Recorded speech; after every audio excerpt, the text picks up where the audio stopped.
قلم کی نوک سے جب کوئی بات نکلتی ہے وہ صدائے وقت بن کر دلوں میں ڈلتی ہے۔ السلام علیکم ورحمۃ اللہ وبرکاتہ۔ گرامی قدر سامعین، آج ہم نے جس موضوع پر گفتگو کرنی ہے وہ ناول صفر سے ایک تک کا فنی و فکری جائزہ ہے۔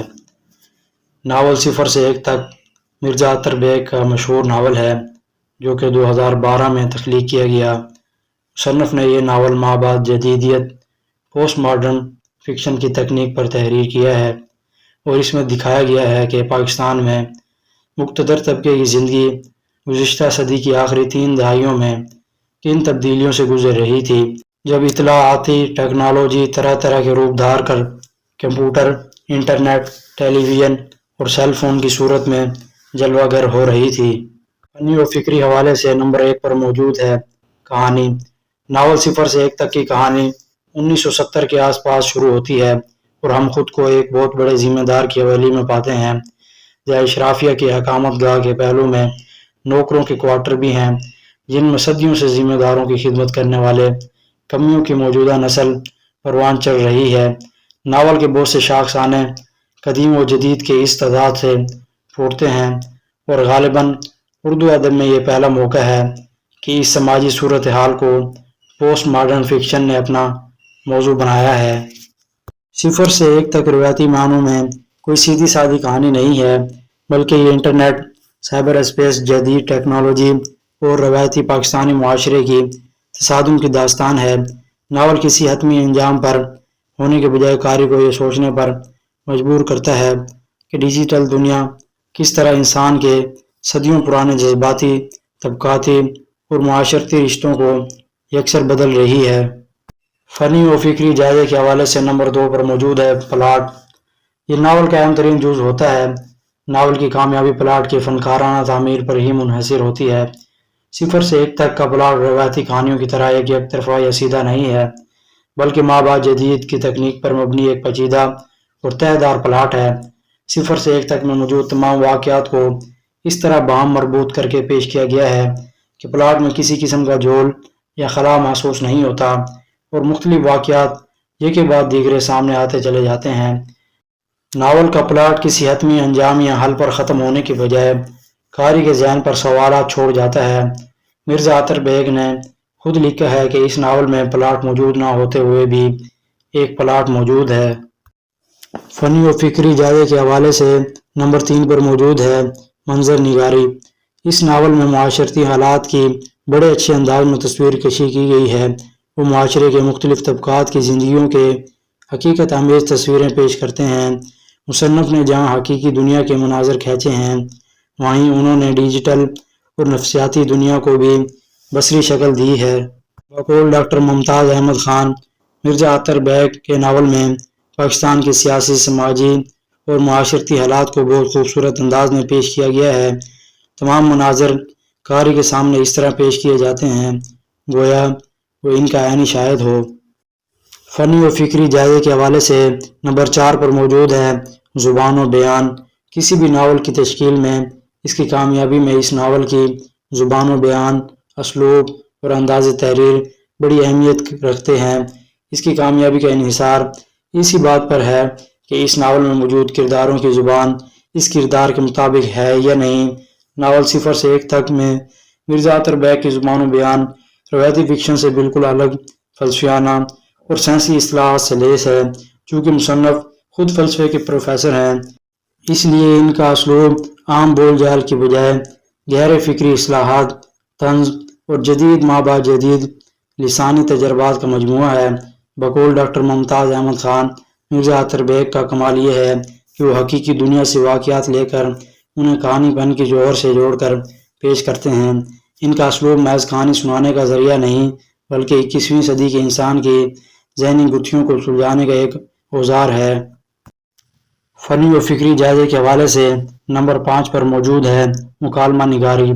مرزا اطہر بیگ نے اس ناول میں مکالمہ نگاری کے فن کو خوب نبھایا ہے۔ بقول ڈاکٹر ممتاز احمد خان، اس ناول میں ایک خصوصیت فطری مکالمہ نگاری کی بھی ہے۔ ہر کردار اپنے ماحول کے تناظر میں مکالمہ بولتا ہے۔ یاد رہے کہ یہ مکالمہ محض متاثر نہیں کرتا بلکہ پڑھنے والے کے ذہن میں ایک مؤثر منظر روشن کر دیتا ہے۔ یہ خاصیت 0 سے 1 تک میں ہر جگہ ملتی ہے۔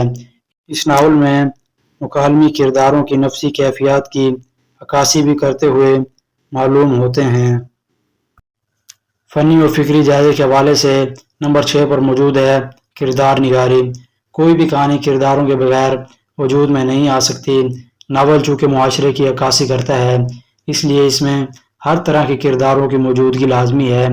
ناول 0 سے 1 تک میں مرزا اطہر بیگ کے کرداروں کے ساتھ مکمل انصاف کیا گیا ہے اور کرداروں کی عادات و اطوار اور شکل و صورت کے لحاظ سے حقیقی دکھایا گیا ہے۔